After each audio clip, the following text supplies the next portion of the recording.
Hi, I'm Kristen Lambert, Vice President of Risk Management at AWAC Services, a member company of Allied World. We are the ACAP-sponsored medical liability insurance program through our strategic partnership with the American Professional Agency, Inc. Program Administrator. Thank you for joining us today for our risk management presentation, Risk Management and Liability Issues in the Outpatient Setting.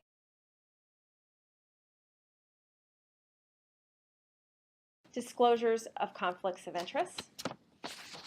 Disclaimer. This presentation is not intended to be and should not be used as a substitute for legal or medical advice.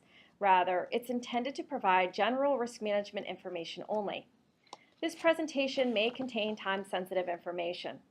Legal or medical advice should be obtained from qualified counsel to address specific facts and circumstances and to ensure compliance with applicable laws and standards. Program objectives. Have an understanding of record retention guidelines and regulations, who owns the records, and the importance of office policies reflecting the same. Understand the importance of policies regarding standard documentation. Explore potential risks involved with electronic medical records and written documentation. Now let's talk about office policies.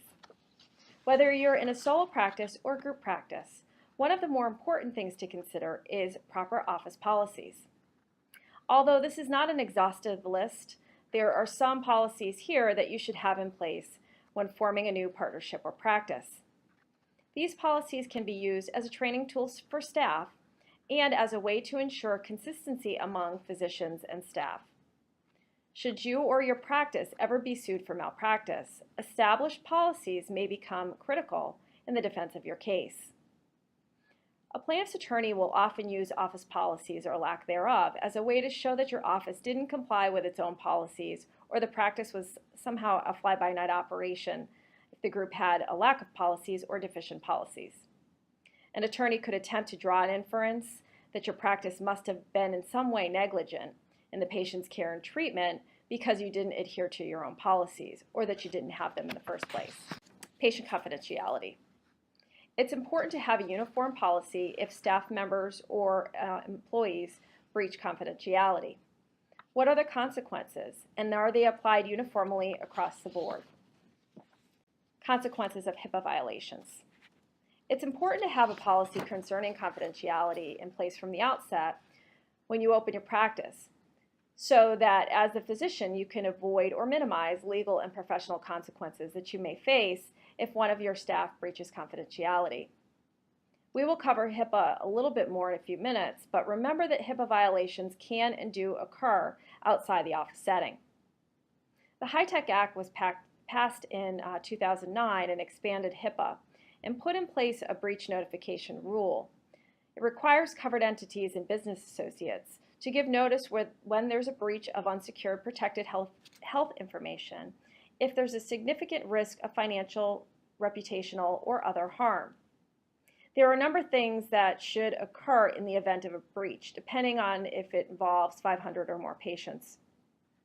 One of which is to contact your state medical board, but you'll need to check on your specific state regulations on this aspect. However, I would not suggest doing this on your own. You should seek the advice of a risk management professional or an attorney prior to doing this. An OCR report last fall delineated breaches reported to date, and theft or loss of electronic media or paper records top the list.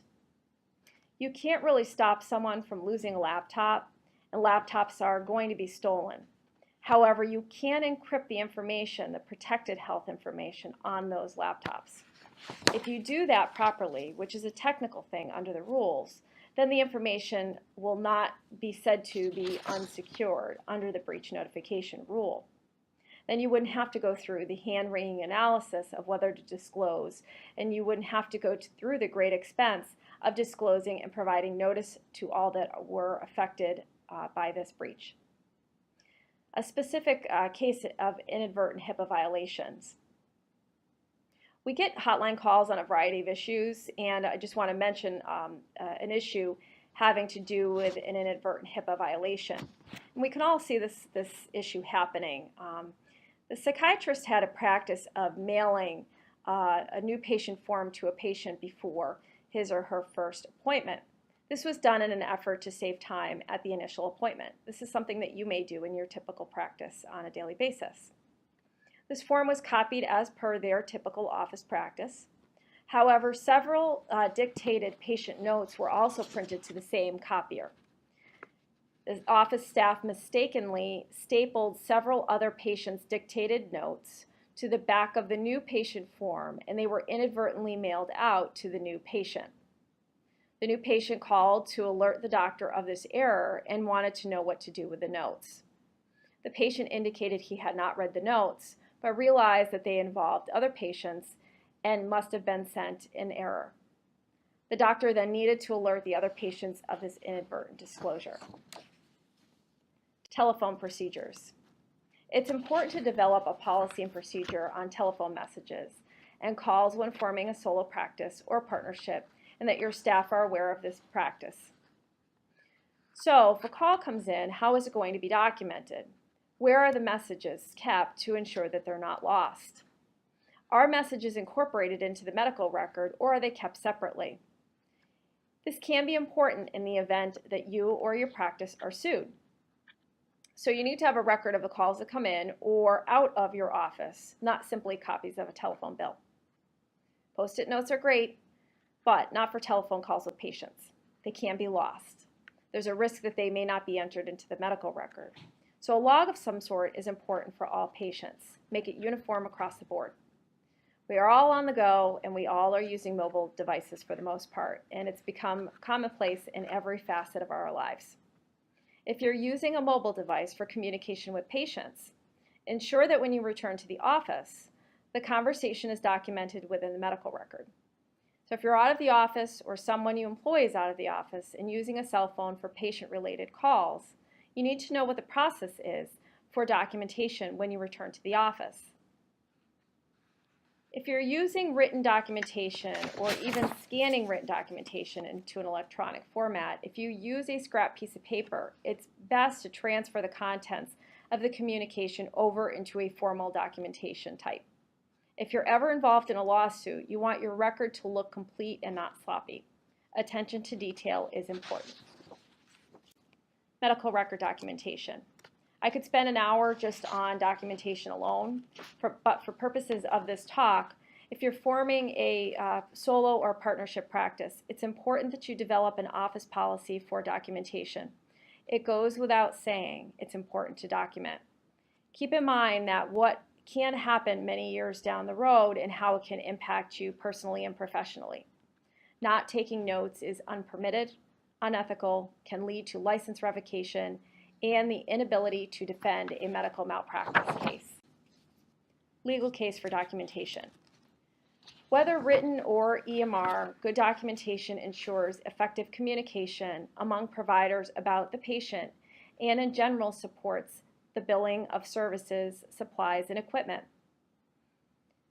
Documentation speaks to the quality of care and ensures ongoing recognition and understanding of quality improvement endeavors.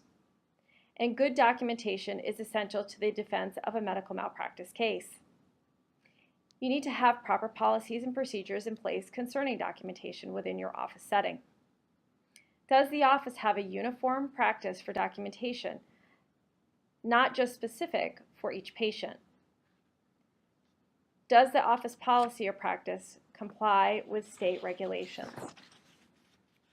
Record retention. Who maintains the patient's medical records? Is it EMR? Is it written? You need to know who's in control. What's the office policy or procedure for how medical records are kept? Before joining an existing practice or forming a new practice, you really do need to know who's in control of maintaining the medical record. And this again goes to whether it's written or EMR. You need to know who's in control and what the policy is for how they're being kept. Continuing on with record retention.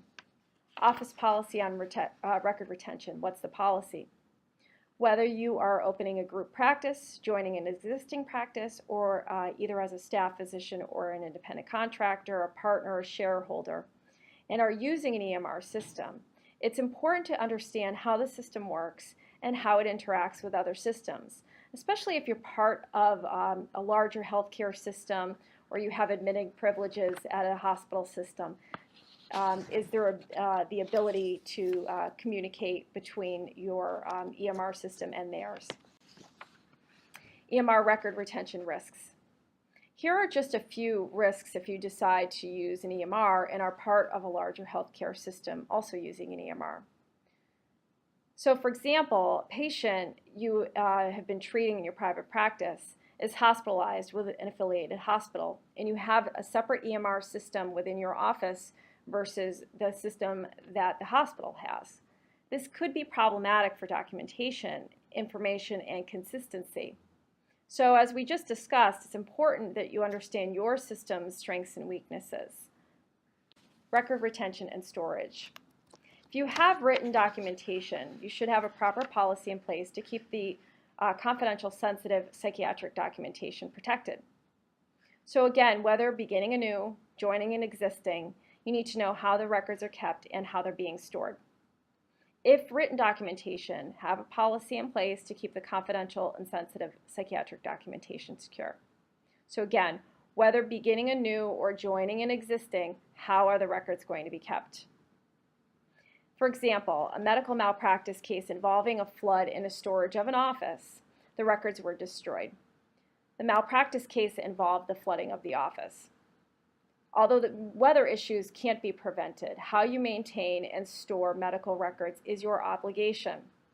When I did defense work, I had a case that involved a treatment that spanned 20 plus years.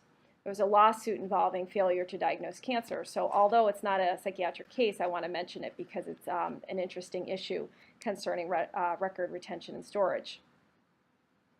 There was an office note from approximately 15 years prior that was destroyed as a result of the office being flooded. So most of the old records were also destroyed in the case.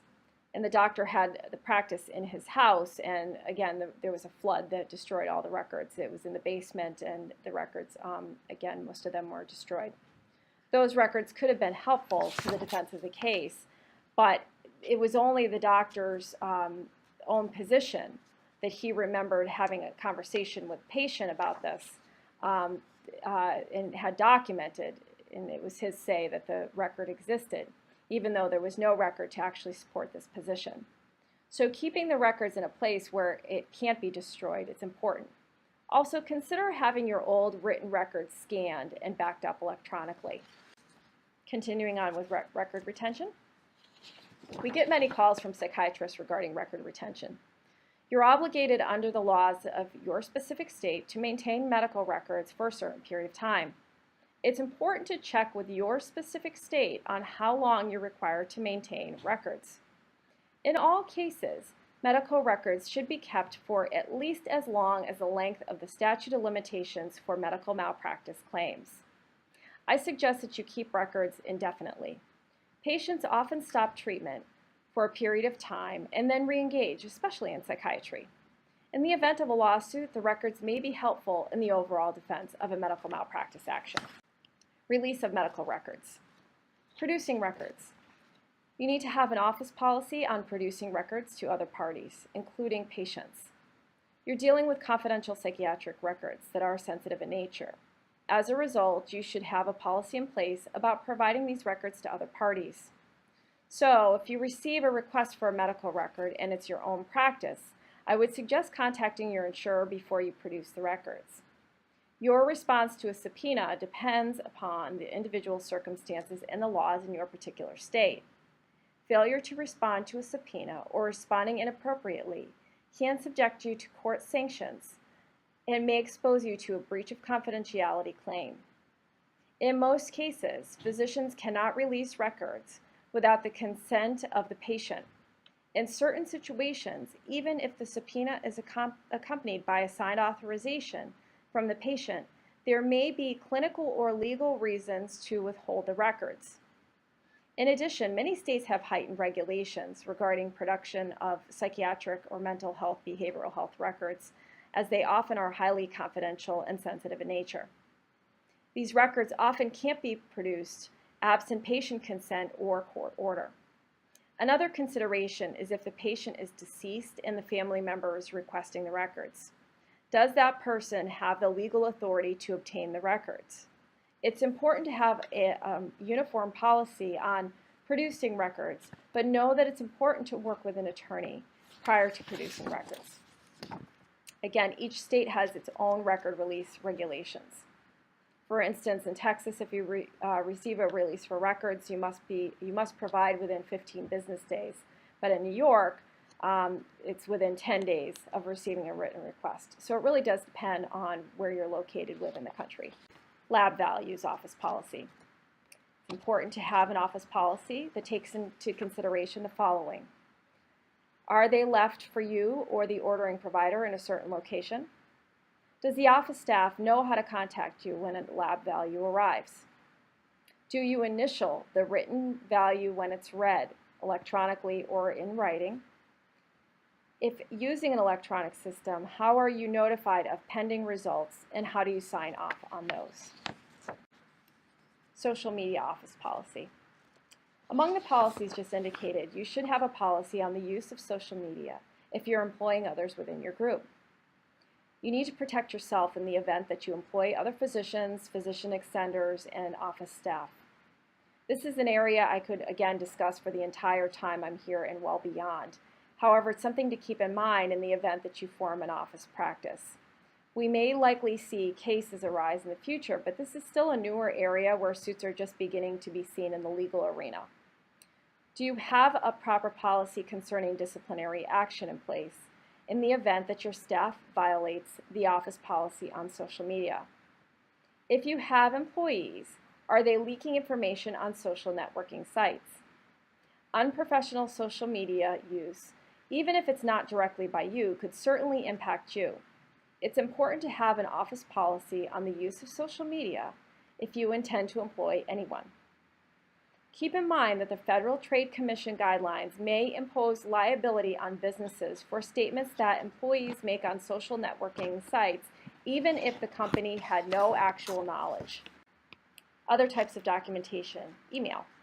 If you decide that you're going to email patients or other providers about patients, you need to have policies in place concerning this. Are you going to be using emails with patients simply for scheduling, or is it to discuss treatment issues as well?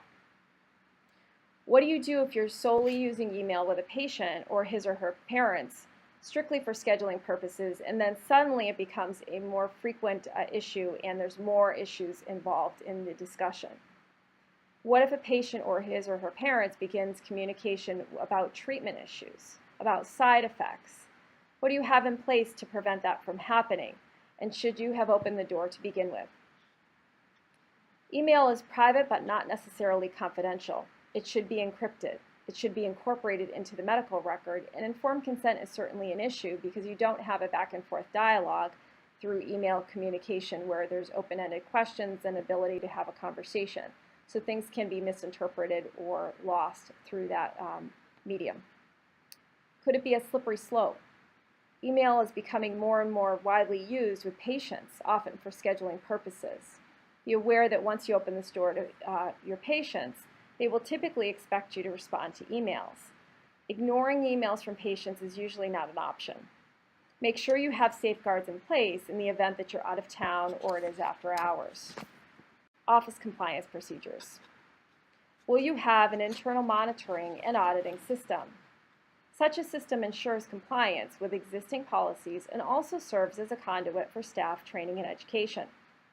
This includes a process for conducting internal monitoring and auditing, a compliance officer, training and education for staff, system for responding and developing corrective actions that could occur, a process to enforce disciplinary standards through industry guidelines. Even small or solo practices should have some type of QA or compliance policy in place. Also, it's important to have an understanding of your obligations pursuant to your state's PDMP and accompanying office policy that takes into account some of the issues on this slide. Each state assumes responsibility for its own PDMP, which means there can be a myriad of variations between programs.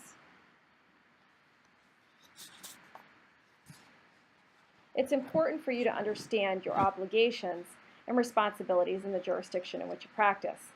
Some areas may have variation and include who can access the database. Is it just the prescriber, or can the prescriber delegate to an additional person within? Is it mandatory to check the database prior to prescribing? What does a prescriber do with the information if they find a drug diversion misuse? Is a prescriber required to notify consumers that a PDMP information can be accessed? Does your state provide immunity for accessing, failing to access, or reporting data to the PDMP? 27 states currently provide civil and/or criminal immunity, and this will change as time goes along, so it's important for you to be aware of your specific state's rules concerning this. Scope of practice. If there are supervisory roles within your practice, it's important that you have a policy and procedure relating to this and that it complies with your state regulations. The scope of practice may vary. An office policy should outline the scope of practice. If they are employed, then there usually is an employment contract that outlines expectations of compliance. If there's a collaborative or supervisory agreement, it should also outline the expectations. These documents should include lines of communication and methods of communication with supervising physicians, the scope of practice, which should include a clearly defined and agreed to role with the employee. There should be a defined parameter for independent management, collaborative management, referrals and consults, and prescriptive and dispensing authorities. The documents should also include the locations where the employee can practice, mechanisms to assure the employee is working within his or her scope of practice, and finally, signatures of both the employee and the supervising physician to document their understanding of their expectations. Be sure the laws and regulations of your state are reflected in your office policy. And look to specialty organizations for position statements or policies. Concerning advanced practice clinicians, although states determine the scope of practicing nurse practitioners and physician's assistants, the employer determines the actual services the advanced practice clinician or other licensed provider may provide. So you can restrict the scope of practice, but you cannot expand beyond the scope as determined by your state. For example, if a patient's condition is outside the licensure, scope of practice, or educational training, they should not be evaluating and treating this particular patient.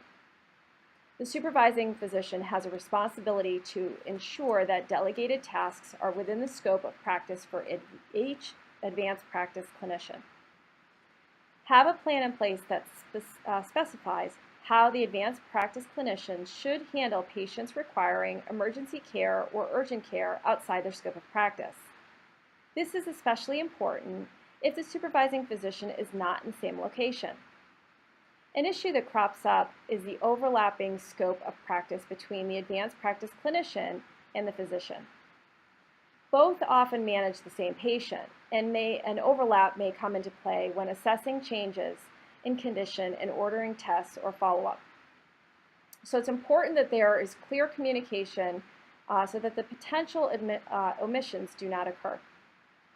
Be sure there are clearly defined roles and responsibilities for each class of provider based on scope of practice and individual competencies and skills. It's important to communicate to patients who is responsible for what and how their expectations and concerns will be managed. Data breaches.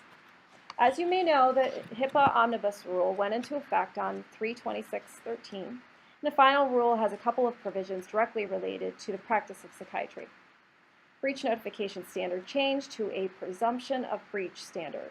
As a result, organizations must now consider 4 factors in assessing breaches: the nature and the extent of the protected health information involved, including types of identifiers, and the likelihood of re-identification, the unauthorized party who used the PHI and to whom the disclosure was made, whether the PHI was actually acquired or viewed, the extent to which the risk to the PHI has been mitigated. Once an organization considers the 4 factors listed, as well as any relevant factors, it must report a breach unless it can say through analysis of these factors that there's only a low probability that the protected health information that was lost will be compromised as a result of that loss. As I indicated a few slides ago, it's important to work with an attorney and risk manager if you have a breach. The reporting obligations may vary state to state and based on the size of the breach. In addition, your liability policy may have some coverage to help you through this process. Under the new HIPAA rules, covered entities can be subject to a fine of up to $50,000 to $1.5 million per breached records. States can now also prosecute violations, and their fines are up to $25,000 per violation.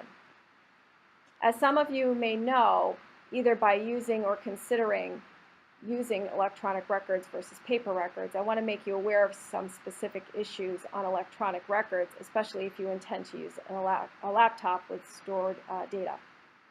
Whether you store paper records or use an electronic system, whenever unencrypted data is breached, there's an extensive and cumbersome notification process that a practice must go through. So it's important that the practice be diligent about safeguarding PHI.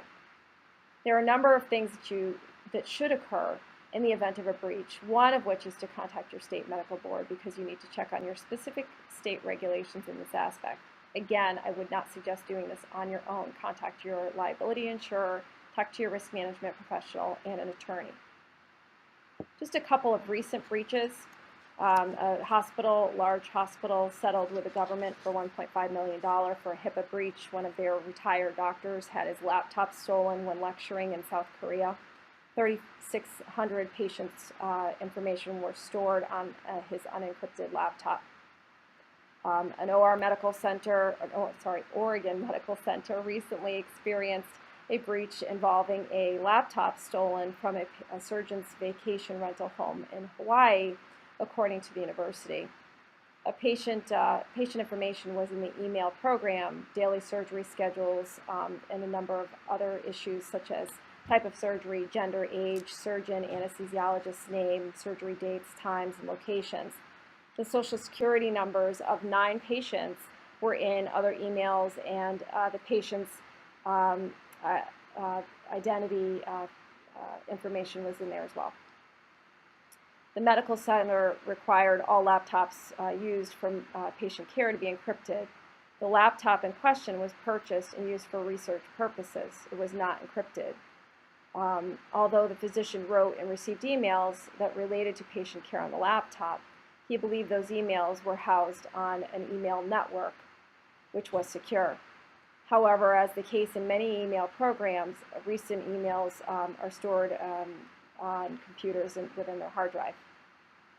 Breaches are not limited just to electronic records. A medical clinic had to notify patients of a possible breach after 2,600 paper medical appointment records scheduled for shredding went missing. The records printed from an electronic scheduling database and were discovered went missing and included in patient names, dates, and times of appointments and the reason for the visits. So here's just a handful of cases that have happened that have been publicized. In conclusion, there are many things to consider from a risk management aspect when going into practice. It's important to ensure that you have proper policies and procedures within your office setting. Be aware of the record retention guidelines and regulations within your state. Who owns the records and the importance of office policies reflecting the same. Finally, should you have questions, contact your risk management professional or an attorney. And lastly, we have a slide where if you have questions of the information that was discussed during this presentation, we'll be happy to answer any questions that you may have. You can call our general inquiry line at the following number or by emailing us. Thank you so much for your time today.